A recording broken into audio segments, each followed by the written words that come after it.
歡迎大家嚟到 KCC 頻道。今次北上係特登體驗一下內地歐力係點樣嘅，所以就揀咗一個市區嘅歐力嚟行。佢就係福田區龍華8號倉。起初咧，我以為呢個歐力咧係由8個倉庫組成，結果我諗多咗啦。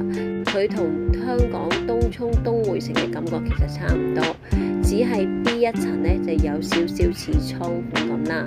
其他嘅樓層咧，其實同一般嘅商場咧就冇乜分別嘅。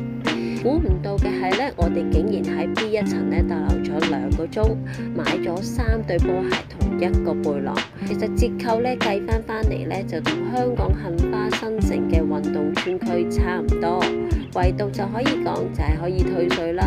咁所以咧，你就會覺得好似都係平少少咁樣嘅。退稅咧就唔係外國人嘅專利，原來港澳同胞都係可以享受㗎。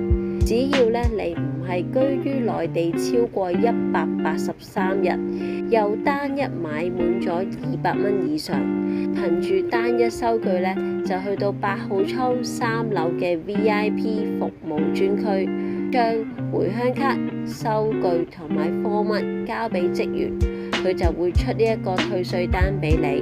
之後咧，你就要再去到口岸退稅嘅。咁而我咧返香港嘅時候就選擇咗蛇口郵輪口岸，過咗檢查行李之後咧，就行去海關嗰度將貨物俾關員檢查啦。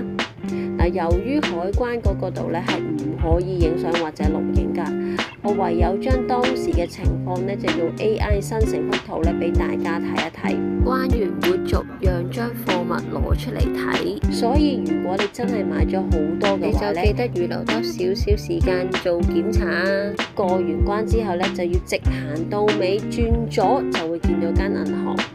咁又要再將證件啦同退稅單交俾銀行職員，佢就會將款項咧就退到 Alipay 或者 WeChat 嗰度俾你。退稅率咧就係11%，銀行手續費咧就收2%，所以實際退翻俾你嘅咧就係9%啦。不過我覺得成個退稅嘅過程咧都唔係太過方便。如果即買即退，即係話你喺買嘅地方就退到呢，咁就非常好啦。好啦，今集就講到呢度，下次再分享啦，拜拜。